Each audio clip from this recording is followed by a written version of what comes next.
다시 나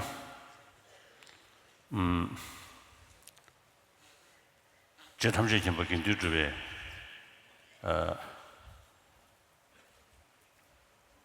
단타다고 나중에 진리진 걸로 거진공 그 천사용도 단하죠 단하는 그 녀몬도 지게서 원하신 말아서다 진주주의네요 아니 제 리젠군이 거진공 레렌 탐지 찍었다 그걸 거진 처럼 곰 전에도 소야 되래샤 시버 코알을 내배걸 이나야 나는 천디 또그 담솜 조심진을 때네 연거야 조심진이지 엔데네 치몽문도 두야승이디 미기 죽은 거다 지금 그 다음에 연거야래 근데 인도 지금 소셜 공원에 소원지기 어디디 패쳐 조심진 때네 연거야 조심진이지 근데 인도 전에 치몽 모두 타봐요 조심진이지 다 전에 타봐가 람라버 타버라버는 무슨 나버숨도 람네 타버주고야래 근데 인도다 And then the three trainings also are dependent on the other sentient beings. The first of these is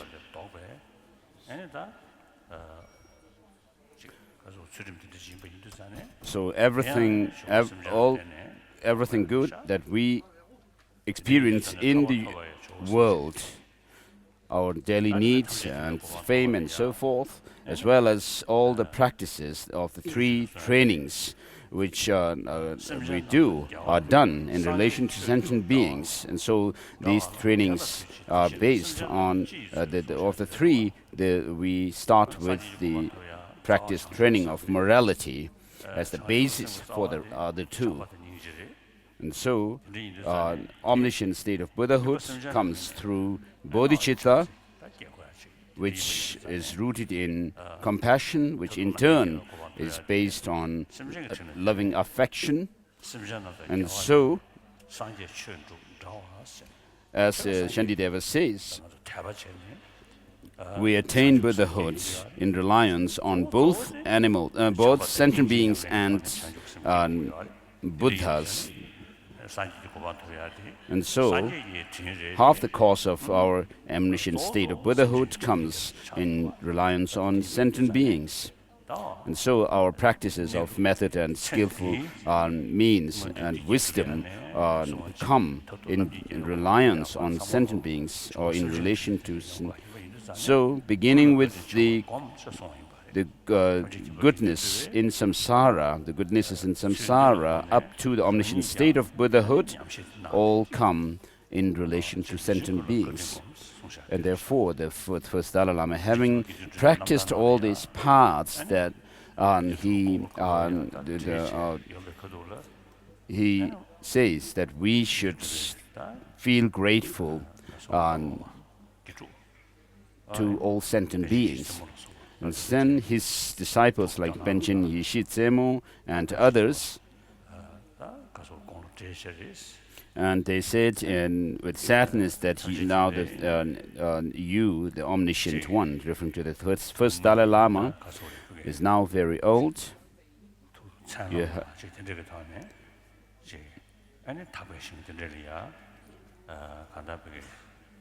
And so they said that you, Benjen Ishitsemo and other disciples, have said that you have actually completed your enlightened activity to serve sentient beings, and now you may be focusing on taking rebirth in the Sukhavati land. As then in reply to Panchen Yeshe Tsemo and other disciples, the first Dalai Lama said that I don't have any intention or wish to be born in Sukhavati land, a pure land, but to be born in places where I can serve sentient beings. So when I read these in the biography of the first Dalai Lama, I really felt inspired and moved by it. And so, as the disciple of Master Tsongkhapa and others, he had all the qualities of a master in terms of scholarship and learnedness, and then nobility and gentleness or humility. And so the first Dalai Lama actually founded the Teshil Himbu Monastery. But then, during the second Dalai Lama's time, he was unable to live in the Teshil Himbu Monastery due to certain circumstances. Although he was there in the beginning, but then he moved to Drepung, and then continued his studies and became abbot of Drepung and Sera Monasteries.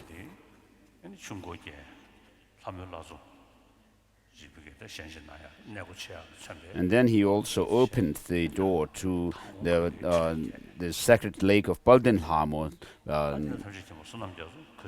Hamelatso. And then with regard to the third Dalai Lama, Sonam Gyatso,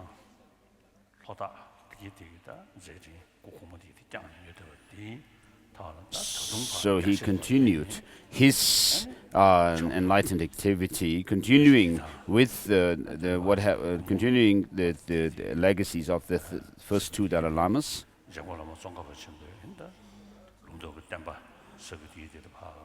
And so he spread the teaching tradition of Master Tsongkhapa in the Mongolia and other regions. So these three Dalai Lamas, the Gaden Drup, Gendu Gyatso and Sonam Gyatso, are incomparable. And so the first Dalai Lama, as he says, in general, feel the kindness of sentient beings, and particularly have pure vision of all the Dharma practitioners. So of course in those days we don't have so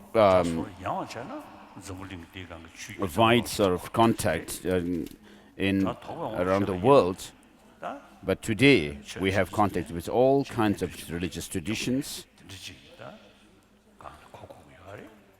And so we can take this line to refer to in a narrow sense or in a broader sense.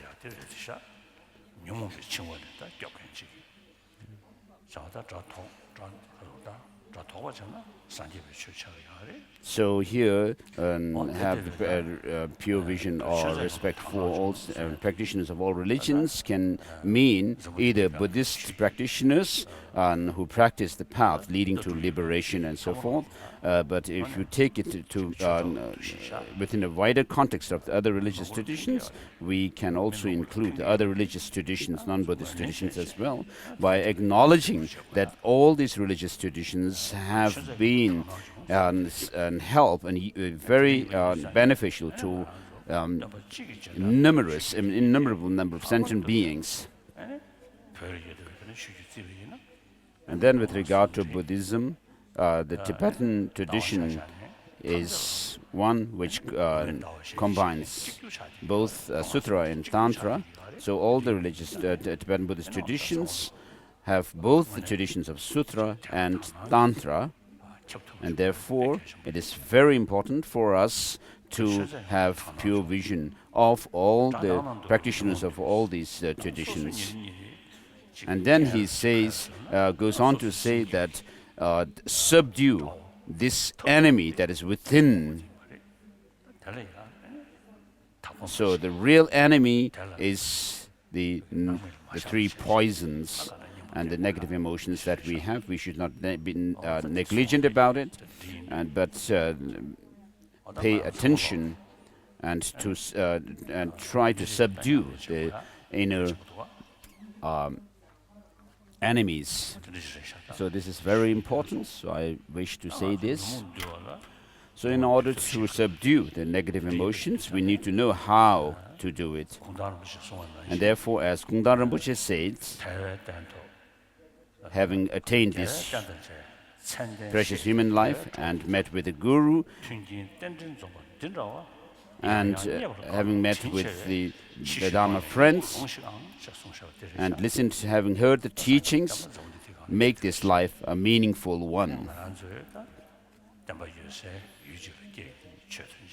And so we have been born in a place where the Dharma has spread, Dharma flourishes, and we are taken care of or guided by masters, qualified masters, and we are amongst practitioners, ocean of practitioners of the Dharma. In the beginning, when we came to exile, of course, the only things we were familiar with, the sky and the earth. And so when I left Noble Lenka, I didn't have any other things to carry with me. I brought with me a text of Lam Rim, the great treatise on the stages of the path to enlightenment by Lama Tsongkhapa, Master Tsongkhapa, and then some of my my shirts, monastic shirts. And I also brought with me the divination dyes for doing divination, which belong to the 13th Dalai Lama, because I need also to survive, to do pujas for others, and then some other articles which belonged to the second Dalai Lama and so forth. And then those who fled from Drepung, Gaden, Sera, and so forth, you also fled Tibet wearing whatever is on your back, and called hastily leaving Tibet to survive your life, to be alive. So in 1973 or so, I was in Switzerland. I went there. And so some of our Tibetan refugees who moved to Switzerland actually went to garbage area where the Swiss people threw their different things. They actually picked cups and so forth, which were in good shape. So we didn't have even a box to carry with us when we fled Tibet. But then later on, as we acquired a box, we also acquired other things to put in it, and then accumulated more and more things. And then the Indian government, with the help of Indian government, there were about 5,000 monks from the different monastic institutions. So as we requested that at least 1,500 monks should be accommodated in somewhere to continue their study and practice. And although the Indian government only in the beginning said they could take 300, but we requested to take 1,500, and then some kind of place for their accommodation and study and so forth was prepared in Baksa. And so because of the weather, the food got rotten, and then because of the climate, many people actually died. So our wish was to have really good, to produce good scholars who could continue the tradition of study. And then there was a danger of actually the number of these scholars depleting quickly because of such situations, and therefore we started moving the monks down to South India here. And so in the beginning, the lay people had their own, already had their own houses, thatched roofs, and then the monastics were moved down here, living in very poor condition also. And then gradually our facilities became better and better. And then we even came to actually live a sort of luxurious life, and which actually causes distraction from the Dharma practice and study, which we are following is the Nalanda tradition, the pure Nalanda tradition. And so our aim was to establish this the continuation of the study of the Nalanda tradition. And so while we have now all the necessity conditions, as it is said, such is very difficult to find, and therefore we should not procrastinate, but take full advantage of it. So, with regard to this, in connection with Guru devotion, Master Tsongkhapa says that taking essence or making this life meaningful is not just have some kind of experience which you may call the realization of Dharma and so forth, qualities and so forth, but you should actually engage in the practice of the three trainings. And therefore I wish to request for you, the monastics here, to really work hard in your studies and practice, and through which your contribution to Buddha Dharma must come, which in turn are taught in the practice of taught in the classic texts. So the best tools for our practice of the Dharma are found in these classic texts. Merely doing some kind of a retreat and doing some mantras and so forth will not help, because we have this very clever clinging to true existence and also cherishing self-cherishing attitude. And therefore it's very difficult to overcome these merely through some blessings, so-called blessing from your lamas, because we find in these classic texts that these self-cherishing attitude and the grasping at true existence can be actually made dumbfounded, speechless, through lots of arguments that are made given in the classic text. And so I'm actually telling you this from my own experience, having so all our studies, your studies, must be integrated within to destroy or to subdue these inner enemies, and not for more or greater jealousy, nor for making more money and wealth.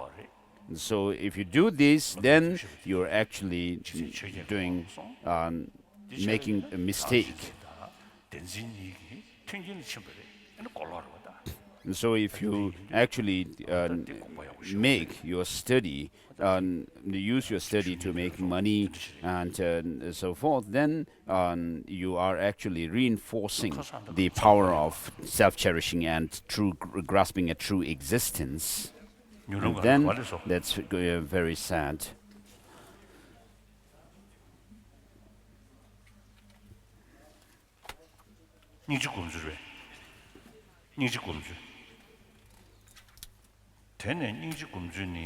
So we are on the swift path.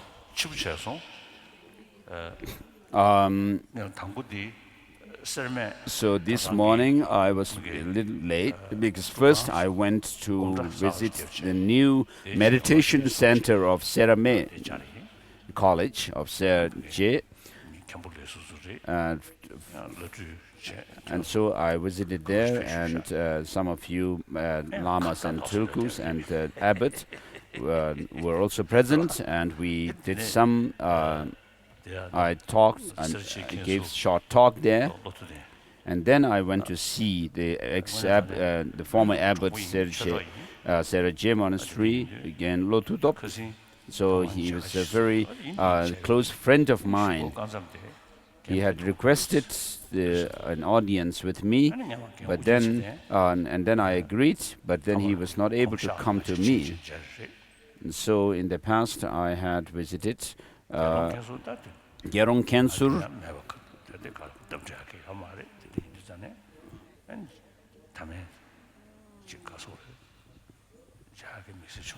but I couldn't meet Gerong Kensur. But I sent messages to him.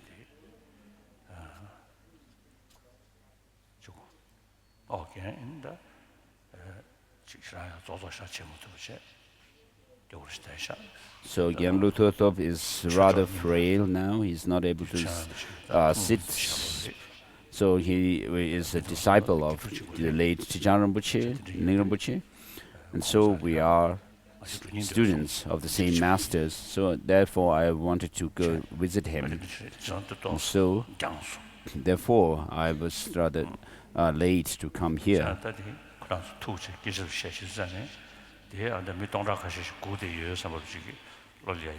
So while meeting them, I also felt a little bit and I was also thinking that I have thousands of people waiting for me at the teaching ground.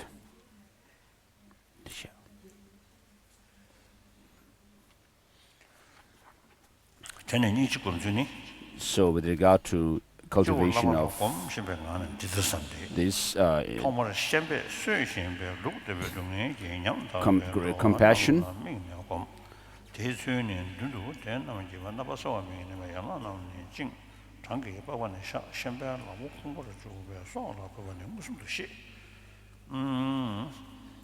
so first of all, imagine your master on your crown, and then within that, while doing this visualization, imagine all sentient beings who are suffering as if they were being led to the slaughterhouse.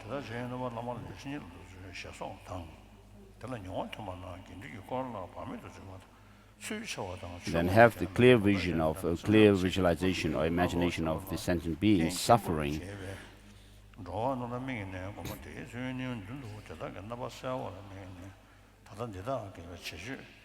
So in the slaughterhouse, that their limbs are being chopped off, and then their skin being pulled, and then the butcher's hand goes into their body and snatching away out.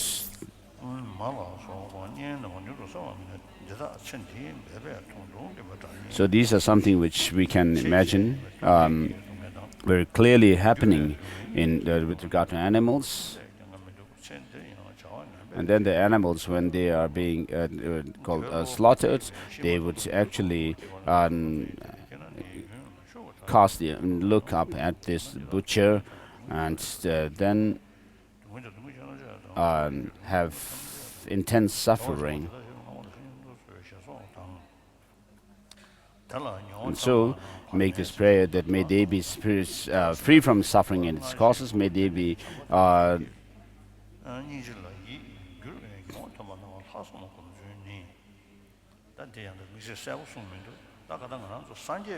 so it is, although it is not very clearly mentioned here, so for Buddhist practitioners, mainly we should think about this conditioned existential suffering when we think about suffering of sentient beings. and which is to say that we need to think about the shortcomings or the default of negative emotions, because regarding the first two types of suffering, which are the obvious painful experiences and the changeable sufferings, these maybe even the practitioners of Christianity and so forth may be able to reflect on. So if you just think about the suffering of suffering, it would be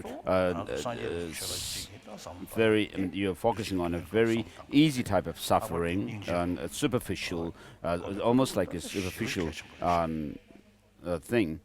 And so it's very important for Buddhist practitioners to focus on the suffering of the pervasive, conditioned existential suffering when we think about suffering.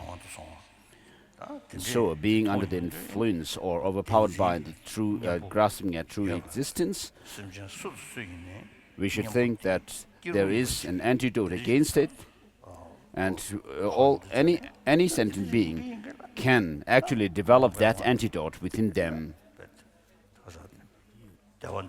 So while this is the case, the sentient beings are actually, although do not want suffering, they run out of suffering. Although they want happiness, they destroy the cause of happiness as if destroying their enemy. And therefore, you should have use these kind of reasonings to really reinforce your practice of compassion by thinking about this kind of third type of suffering.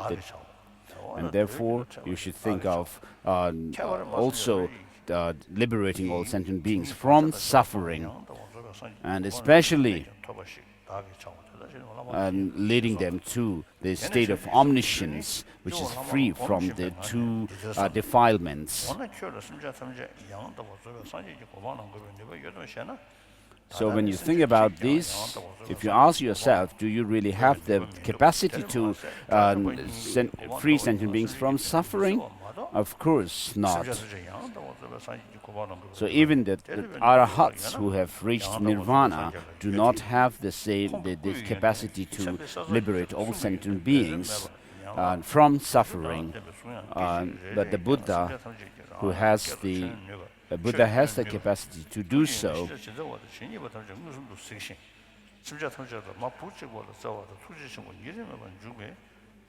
The Buddha has compassion, which actually covers all sentient beings without any partiality, and impartially, and that he has omniscience. And so is able to, has the capacity or capability to lead all sentient beings, innumerable sentient beings, to the state of omniscience. So even each of his body, speech and mind, has that kind of capability to lead sentient beings to the state of omniscience. So perhaps if you take this kind of thing literally, there may be some problem to say that even the rays of light that emanate from the bodies of the Buddha and has that kind of capability may not be taken literally, as the Buddha himself has said that you are your own master. And he has said that he cannot, the Buddha has said that he cannot transpose his realizations into others. And did I tell this story that one Tibetan Lama has told his Chinese disciple that she should give him her money, and he will actually lead her to Buddhahood. So when this statement here also seems to be similar to that kind of thing, like the rays of light from the Buddha. The Buddha, as the supreme emanation body, when he appeared in India, there is no story about Buddha actually emanating light from his body and leading sentient beings to liberation and omniscience. So only by giving his teaching, he said to have led sentient beings to liberation and arhatship. with regard to the first five disciples of the Buddha, of course, they were able to realize the path of the Arya beings and so forth within a short period of time, and then became arahats in the end. So these also came through teachings of the Buddha. So in order to fulfill the interest of oneself and others, you have to feel determined that that you should attain Buddhahood, and therefore so I tell others while I also practice it. In order to help other sentient beings, you should know their mental capacities or dispositions, because it is said that to those untrained, you cannot teach emptiness right away. But there may be exceptional cases where people have very good imprints from the past life, and otherwise the very subtle karmic imprints and so forth would be very hidden from us. So in order to show the complete path without any mistake and precisely as needed, required for sentient beings, we need to know their mental dispositions, their needs, interest, proclivity, and so forth. And so, if the bodhisattvas have the choice between overcoming the obscuration of knowledge or obscuration of the negative emotions, they would choose the first. Because according to the Madhyamaka tradition, without overcoming the of course, in order to overcome the obscuration of knowledge, according to the Madhyamaka tradition, you cannot do so without having overcome the negative emotions which leave that kind of imprint on the latent potency of them, the obscuration to knowledge. So you may think that there are numerous Buddhas and Bodhisattvas who can actually help sentient beings to become liberated. Why should I engage in the practice of Bodhisattvas? And of course, to answer this, of course, Sada Prarudita, this bodhisattva, actually had visions and also teachings from various Buddhas, but they all prophesied that his main teacher was the Dharmottara, and so he was instructed to go to Guru Dharmottara, the Bodhisattva Dharmottara, because of his karmic connection, special karmic connection with him, because of which, if he relied on the Bodhisattva Dharmottara, then he would be able to have realizations quickly.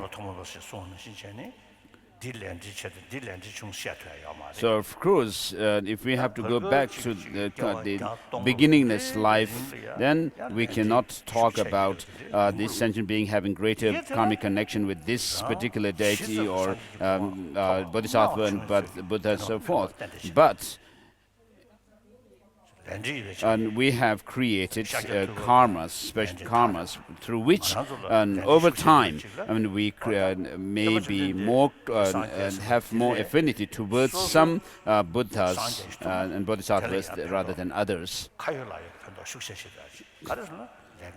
So the Buddhas, when they are able to meet with beings who have very strong special connection, karmic connection with them, if they really did something for them, then they were able to help them better. So similarly, it is the case with between the Bodhisattva Sada Prarudita and Bodhisattva Dharmottara. So you should not think that the Buddhas and Bodhisattvas are there to help all sentient beings. Why should I bother to think about other sentient beings? So you should really think about this karmic connection between you and other sentient beings. And because of that, the faster or the quicker you, the sooner you become enlightened, Buddha, then the sooner you'll be able to help these sentient beings. And therefore, you should help this, have this determination to become a Buddha for the benefit of all sentient beings, and then seek the blessings of the gurus in order to be able to fulfill that goal.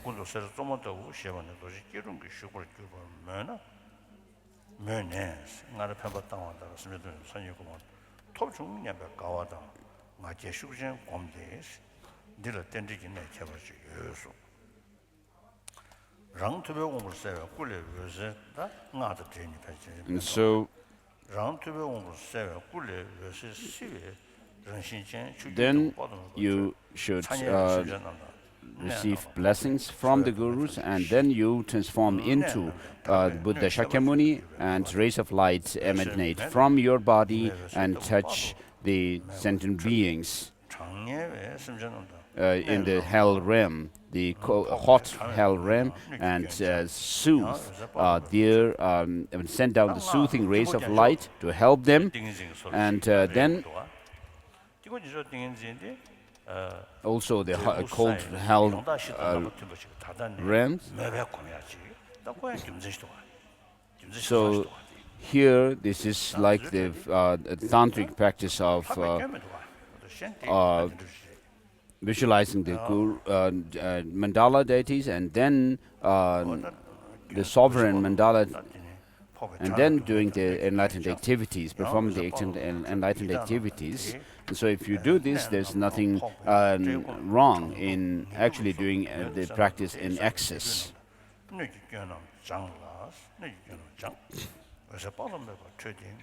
And then you also do the same emanation of light into the other sentient beings, like human beings. And then again do the same visualization of purifying the negativities and suffering of the sentient beings in the demigod realms.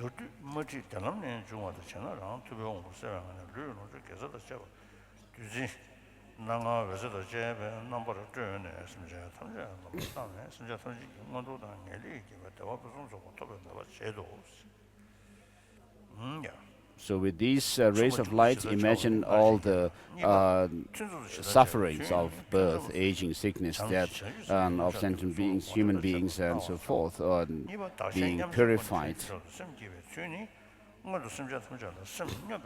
So with regard to the conclusion, it is like before, and then during the post-meditation or in-between meditation sessions,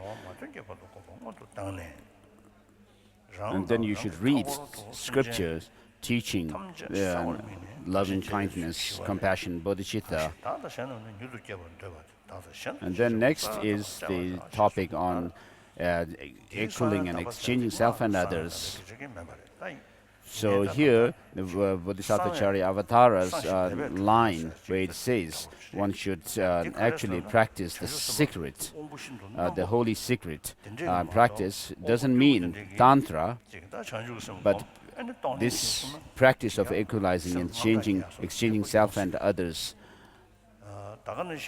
because this is something which is done by beings of sharper faculty, and then this is also done in connection with giving and taking,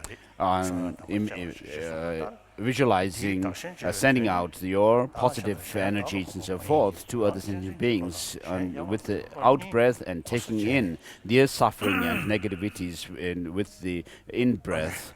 And so, because this is something which is not, which the beings with a duller faculty or are not so apt at being able to do it, and therefore it is called secret practice.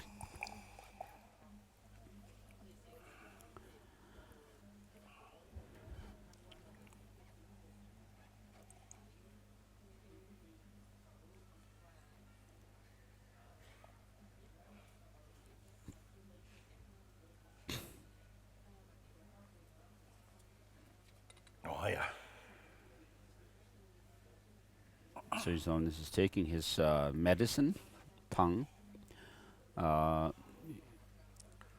He took it.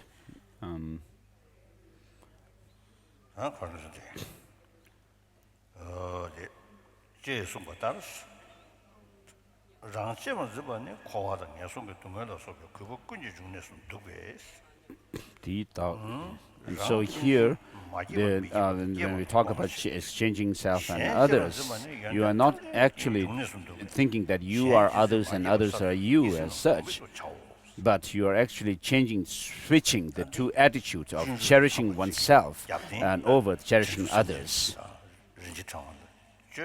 and disregarding one's own interest and regarding others' interest more important. And so you make request to your guru again to be able to do this kind of practice. And so by cherishing others, one can become fully enlightened, whereas so far, because of this self-cherishing attitude, I've been left in, I've remained in samsara, unenlightened.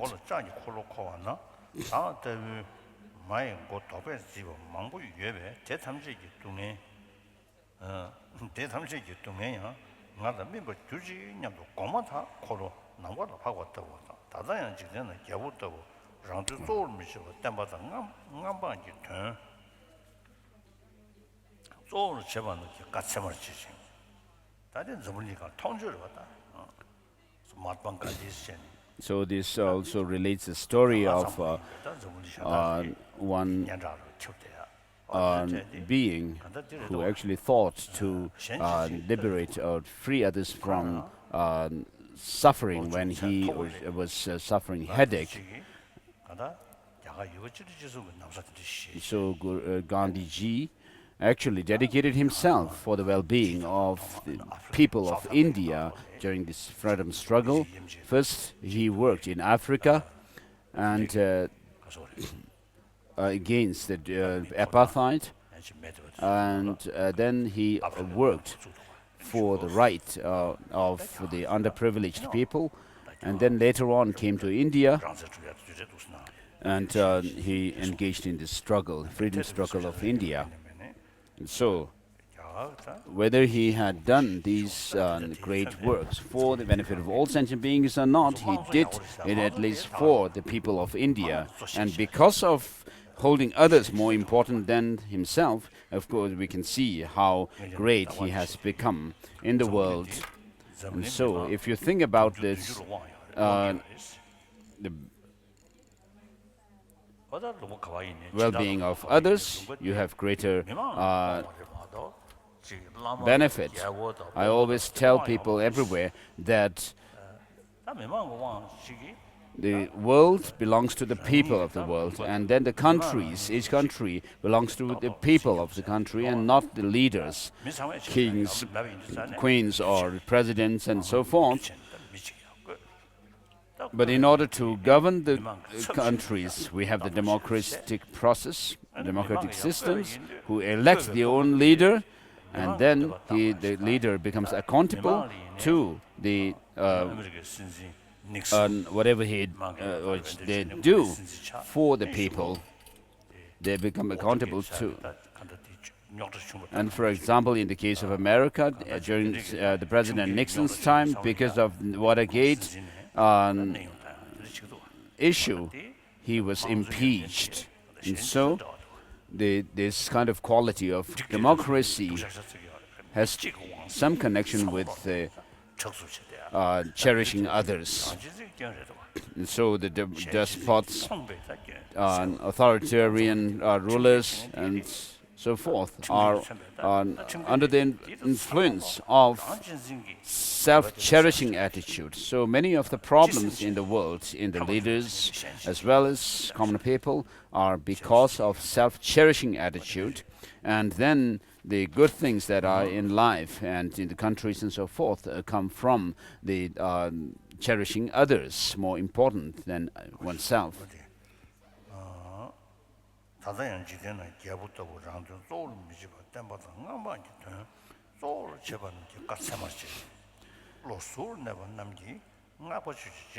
So you should consider as authoritative the words of those who are unbiased. So in Tibet, of course, we didn't have democracy. And so it says that those who are very selfish, and you should actually, people actually talk behind them. And so because we had no democracy, we had to do that. But today we have democracy, so we do not need to hide what we want to say, criticize about our leaders and so forth.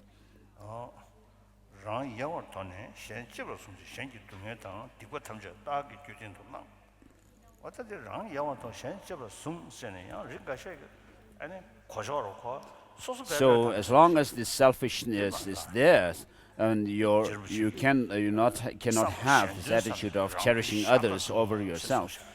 And so when we think about cherishing others over oneself, it's not saying that we should not think about our own well-being, because we are thinking about Bodhicitta, and with regard to Bodhicitta, it is this mind or the thought to become enlightened for the benefit of oneself and others. You have both the aspirations for the enlightenment as well as the well-being of other sentient beings. And therefore, as Tsongkhapa also says, the more you dedicate to yourself to the benefit to benefit other sentient beings, the more you will benefit, the greater you will be able to benefit yourself as well. And I always tell that we are selfish, of course, but we should not be foolishly selfish foolishly, but we should be selfish wisely. By using our intelligence, we want happiness and and joy and health. And if you think about the welfare of others, then you'll be happy and healthy. And on the contrary, if you think only about your own well-being, your own self, then you will not be happy. You will lose your peace of mind, and then you will also suffer in your health. So this is the nectar destroying the death of sentient beings. This is the medicine curing the diseases of sentient beings. This is the tree, the Bodhicitta talking about, which gives a soothing shade for beings journeying who are fatigued by the journey on the samsara's path.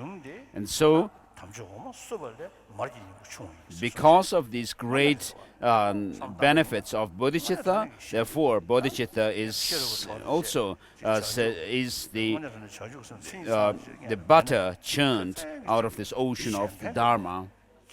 And therefore, the greater you are devoted to others' well-being, altruistic, and determined to work for others, the greater you also benefit. This is something which is empirical experience for us.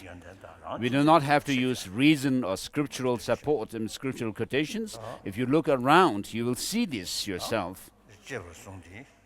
And therefore, holding others,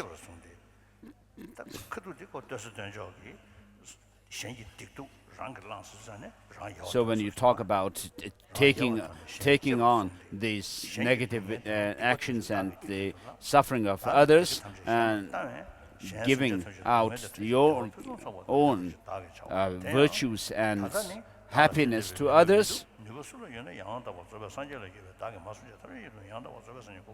of course, when you consider this and think that whether you have the capability now to be able to serve others infinitely and so forth, of course you will find that you do not have that yet. And therefore you think of becoming a Buddha to benefit all sentient beings, a fully enlightened being. Now we'll switch to the 5th Dalai Lama's text.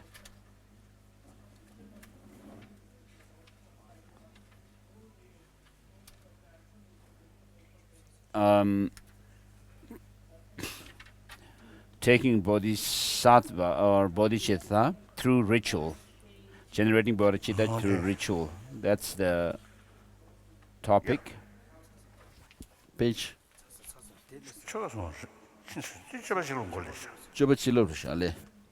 Actually, that is finished.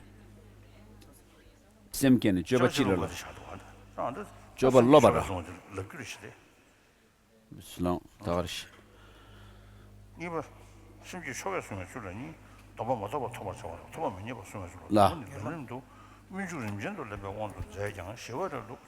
Now we are on the same text, the Benjamin Peltonishis. So taking Buddhist, so Benjamin Sonam Thakpa has some qualm he has raised in some text. So with regards to generating bodhicitta and taking bodhisattva vows, as the text says that you can take it.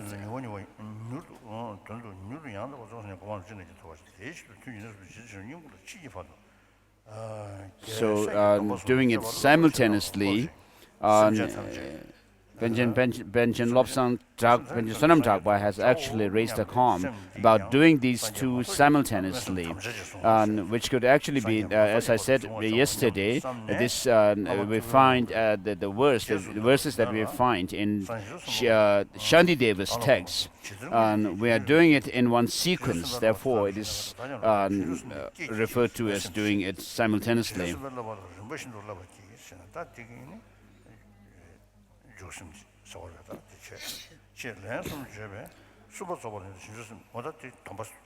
So with regard to these two, generating bodhicitta and taking bodhisattva vows, in the Shantideva's text,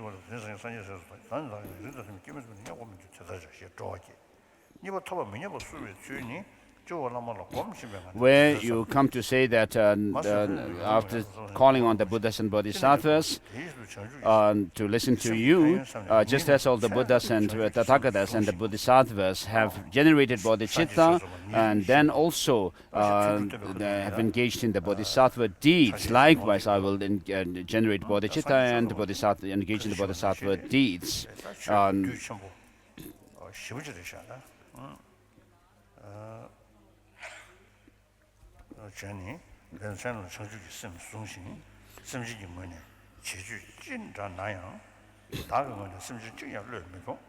So you say this 3 times and then imagine having received bodhisattva vows, says, and then you say the prayers like feeling delighted for taking the having taken bodhisattva vows, that you have made this life a meaningful one, a fruitful one, and that you have attained an excellent human birth now, and you have been born into the Buddha's as a Buddha's children, into the Buddha's family, and you have become a child of a Buddha, and then now what come what may, I will do whatever is in accordance with this lineage and do nothing to sully or tarnish this noble lineage. And then next is preserving or guarding the bodhisattva vows which you have received. Then here again you imagine the Buddha, your guru deity, on your crown, and then say that may I become a Buddha, a completely enlightened, a fully enlightened Buddha, for the benefit of all sentient beings, and therefore reflecting on the benefit of the bodhicitta, you should generate bodhicitta 3 times a day and 3 times a night. And then engaging in the bodhisattva practices, having generated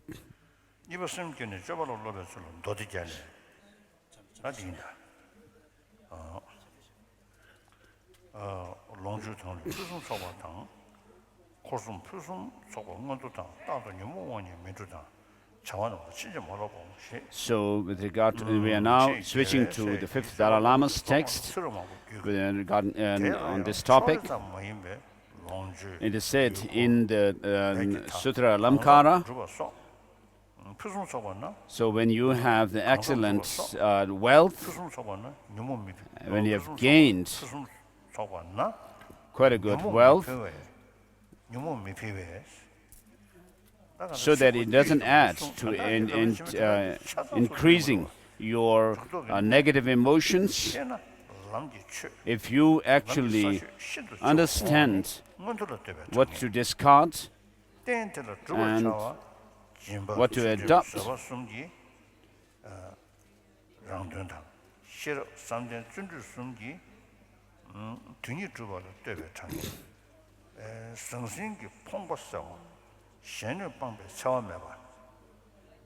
then you'll be able to do the practice, your practice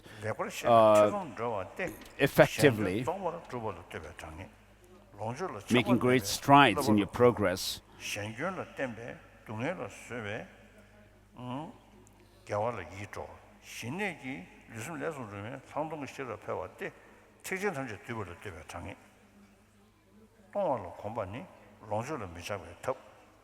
So through the practice of morality, giving morality and patience, you do in this life, you are help. These are practices to help others.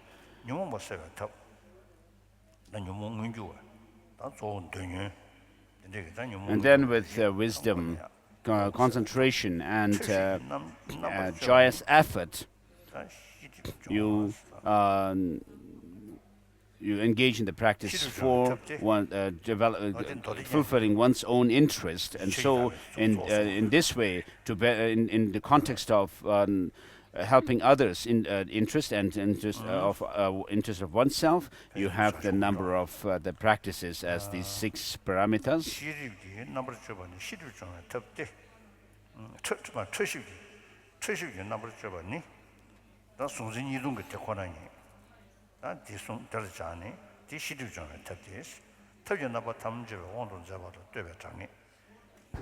And then there is the practice of the 6 perfections also is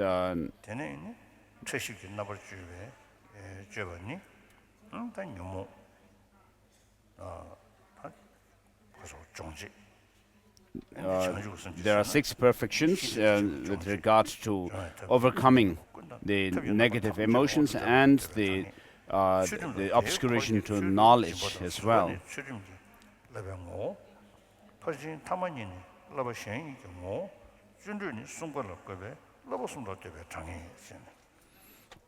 And so with these 6 paramitas are also fixed in number in the sense of within the context of this 3 trainings as well. So Rinpoche actually gives a commentary to the lines that are found in the Sutra Alamkara with regard to these, the certainty in the number of the paramitas as being 6 in number.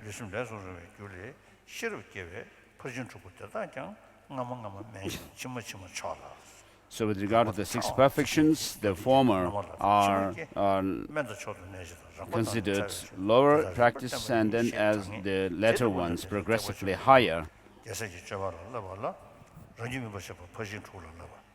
And so the bodhisattvas engage in the practice of the 6 perfections for ripening one's own mind, and then do the 4 practices for assembling disciples for the benefit of sentient beings, others. So with regard to the practice of giving, so disregarding your own body and the wealth,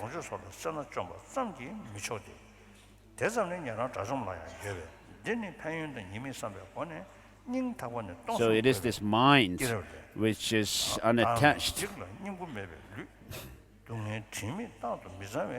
to one's wealth and body.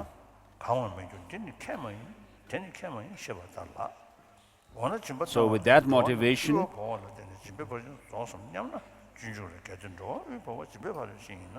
the action of actually giving your body completely on your body speech and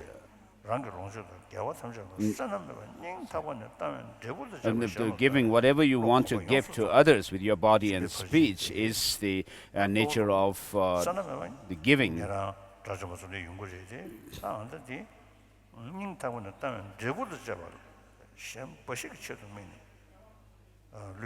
So your body, speech,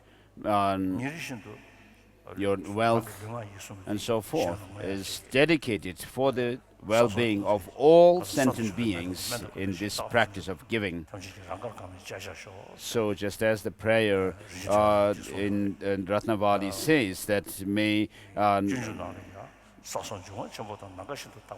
all the elements become sustenance for the sentient beings, just as to enjoy as they like. And also the Bodhisattva Charyavatara says, like the earth and so forth, the great elements, may I be sustenance for the infinite sentient beings. So these are showing the practice of giving or generosity.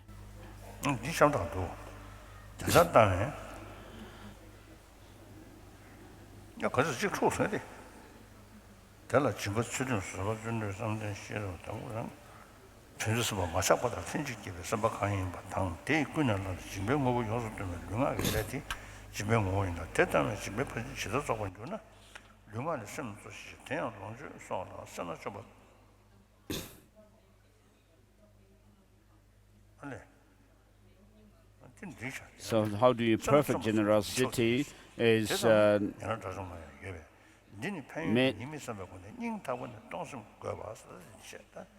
so it is not just overcoming the miserliness in relation to your wealth and so forth, but because this is there even within the minds, within those of the Shravakas and Pratyeka Buddha Arahats.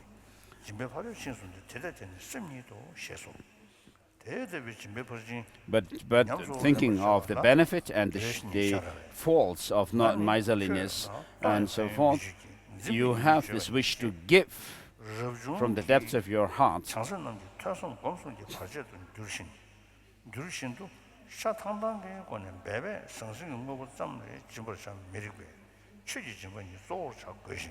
So for the Bodhisattva practitioners of the Bodhisattvas, Jnana, it is not only the material offerings that you give, but mainly the Dharma, giving Dharma. Because material offerings can be offered by the lay people, but for the monastics, engaging in Bodhisattva practices, it's mainly the giving Dharma.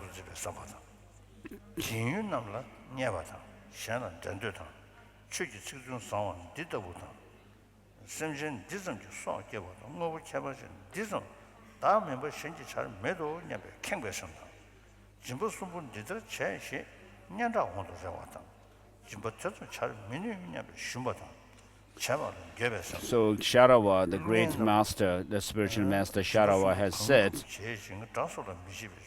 I'm not going to mention about the benefits of giving, but I'm going to mention you about the shortcomings of grasping at things.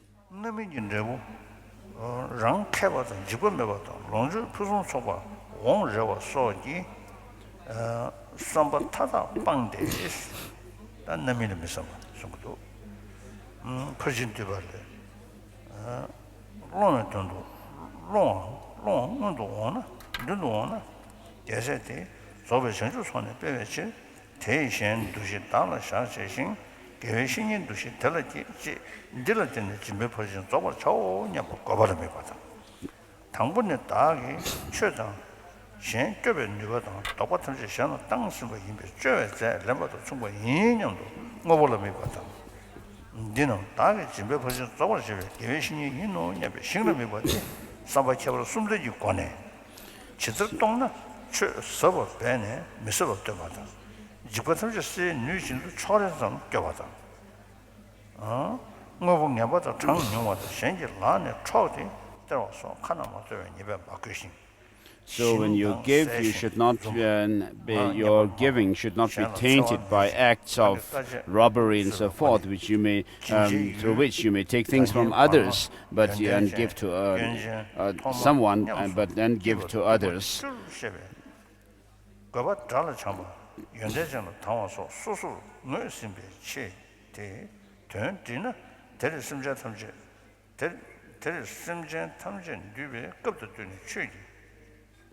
알아 오늘 따르지 급도 뛰니 취기 진번니 대고시 급도 뛰네 세 취기 진번니 대고시 중에 담배주 손으로 공제도 잡았다 자체 소소라 소고 투모에 네 소 사선 다르게 권을 게 지들 씹으신 된진 레베신 줄을 주고서 냠바별로다 전에 디다 남기 초선 공수신의 장신기 된 다시 뭐 주고 주직이 냠도 상신 나도 저 거지 최셰베就是경험 생이던데 계획신이 찰린도 나오 So when you give things to Dharma to others, you should also dedicate that they may be able to realize these teachings.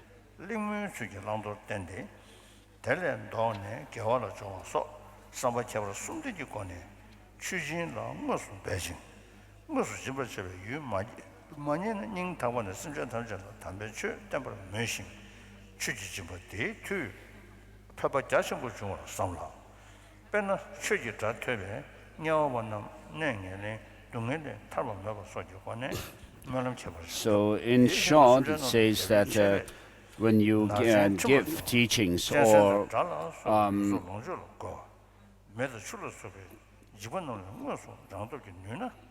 to others, teachings pertaining to the scriptures of the basic vehicle and the Mahayana in assembly, in some assembly, as necessary, and also teach other subjects like Sanskrit or language and grammar or logic and art, medicine and so forth. And whatever you know from the knowledge that you have gained, and when you teach them to others, and then let them also, the sentient beings also to follow, to keep the precepts and so forth, and then give the teachings of these subjects in accordance with their capacity, mental capacity. And then, having given the teaching, then you should make the wish that may they engage in listening, thinking, and meditation, in order to benefit oneself and others. You should think like that, and as well as say these kind of prayers. And then, having done the practice of giving, then you should dedicate whatever positive energy you may have gained through this, just as it is done in the tradition of the great spiritual masters.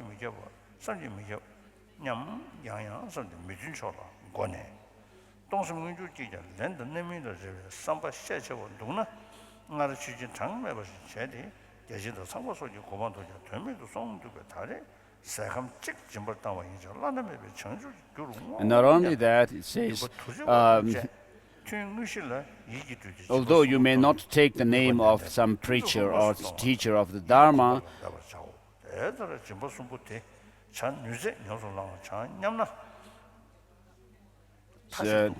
if your friends are at the risk of indulging in negative actions, then you should give teachings in the form of some kind of a casual talk, and then show them what is right and what is wrong. And then turn their attention from the negative ones to the positive practices.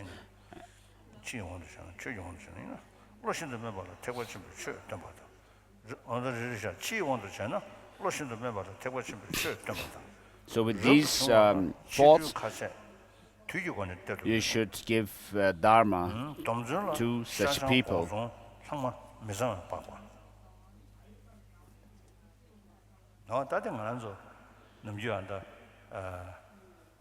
So with regards to vegetarian and taking to vegetarianism and non-vegetarianism, in the Vinaya, there is no abstention.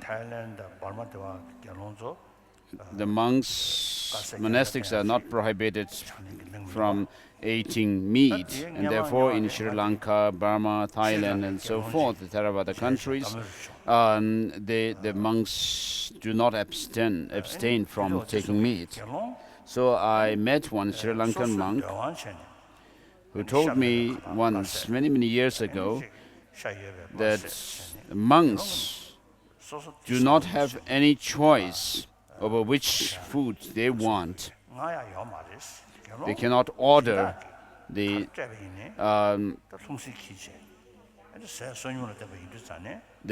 patrons and the sponsors who actually offer them meal. Since bhikshus are supposed to go begging for their food, whatever the sponsors give must be accepted. If the sponsor is non-vegetarian, then the monks should also accept the non-vegetarian food, and if the sponsor is vegetarian, then the monks should accept the vegetarian food they give. But then in the Mahayana tradition, because of the emphasis on practice of compassion, vegetarianism is very important. And so in China, which is a country where Mahayana has spread, the Chinese monks and nuns stick to vegetarian meal. But in Japan, Korea, and so forth, there are Mayan practitioners who also take non-vegetarian meals, in vegetarian meal. But in Tibet, because of scarcity of vegetables and so forth, especially in the nomad areas, the nomads, without depending on meat, butter, and so forth, and then traditionally Tibetans have been non-veg.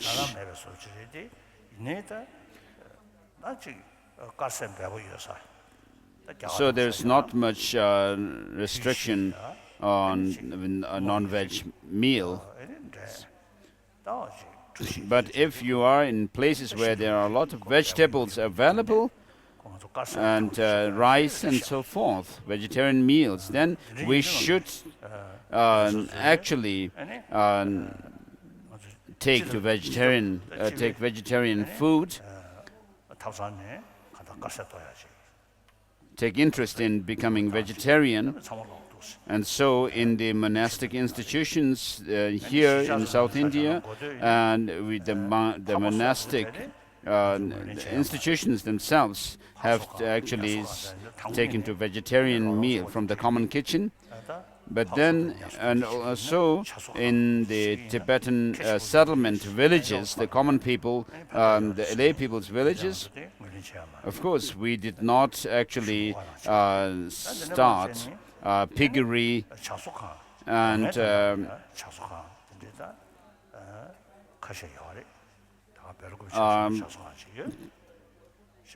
but we started a poultry farm.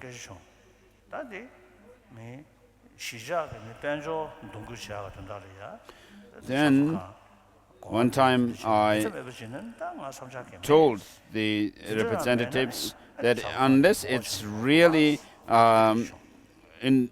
indispensable to have the poultry for the egg, we should not have the poultry farm. But they said this is for. They told me that the hens are for egg and not anything else. But then, when I asked them at one point, at some point the hens stopped giving eggs, and at that time, what do you do with the hens? And so they had no clear answer to me. So there may be the risk of taking these hens who have stopped giving eggs for slaughter in the camps here, villages. And therefore, I asked them to stop the poultry farm also. So because of our emphasis on compassion, it would be good to take to vegetarian meal. Except when your health, for the sake of your health, you need to take meat. You should take to vegetarianism. And then in the monastic institutions, the monks are engaged in very rigorous study, spending hours, many hours in their study from early morning. Starting with the memorization of text, and then attending, taking part in debate, and then also reciting what they have memorized. And so the best is to take a vegetarian meal, but except when for your health, you need meat. And you should take.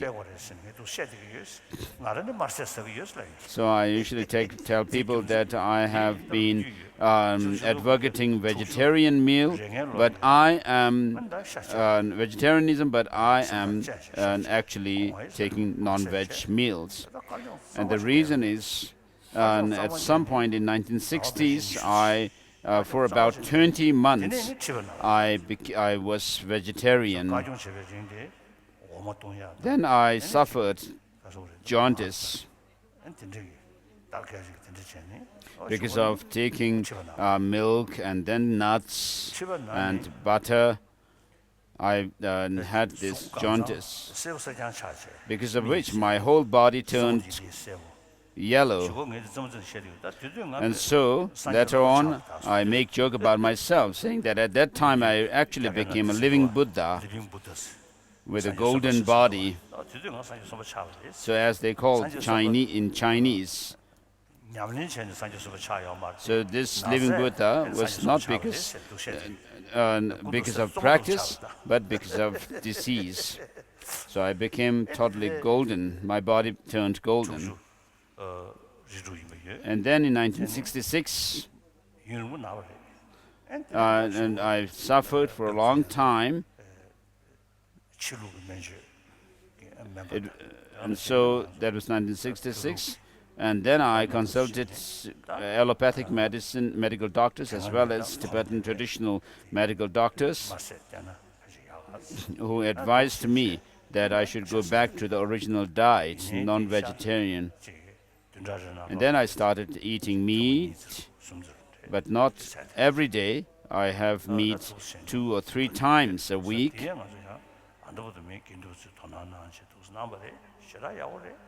So the monks in our monastic institutions here have taken great interest and actually taken to vegetarianism, which is very good, and also our secular schools have done so.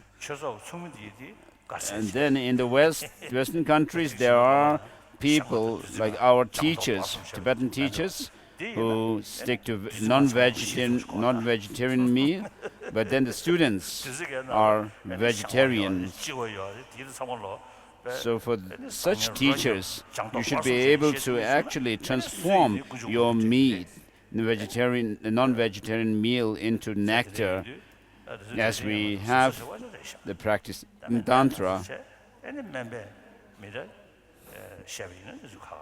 So of course it's a different story if you were told by your doctors to take the non-vegetarian meal. Perhaps George Akisha was vegetarian in those days. In the Langar Avatara Sutra, which is a Mahayana sutra, non-vegetarian meal is prohibited in general, but in other Mahayana texts like Mahayana Madhyamaka Sridaya, the heart of Madhyamaka by Bhaviveka, he actually, Bhaviveka actually interprets this prescription of non-vegetarian meal, or prescription of the non-veg. So Kono Lama Rinpoche has told me that in general, the Mahayana sutras do not prohibit eating meat, but there are specific sutras which do. And so this is the point where I wanted to make in relation to this text.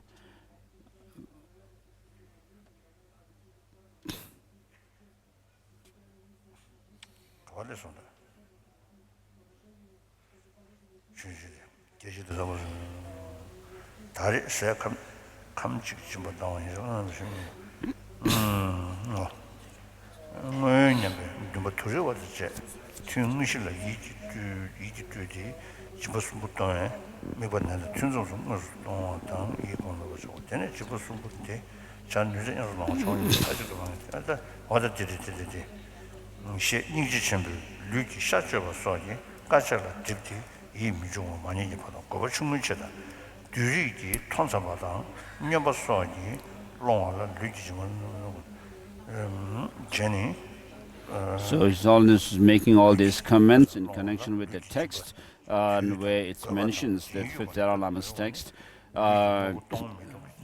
moved by compassion, great compassion, the Bodhisattvas engage in very difficult practices, such as actually cutting one's own flesh from one's body.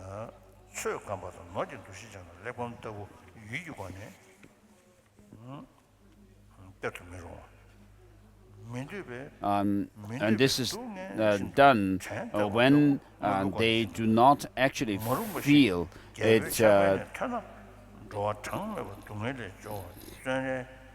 They don't feel disillusioned by such difficult practices.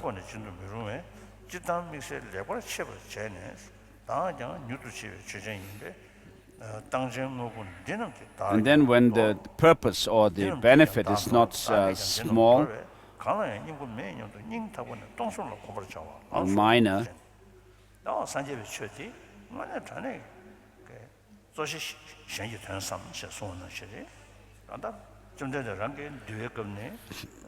so mainly you have to think about the benefit of others, the long-term benefit. And for example, the Vinaya practices of the precepts are not fixed, and sometimes you need to see, according to the situation, what is best. And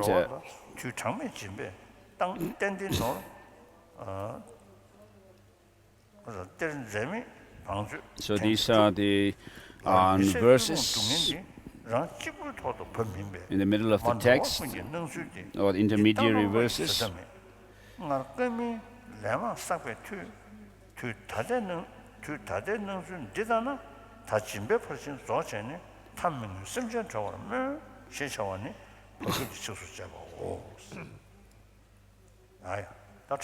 So we'll stop here.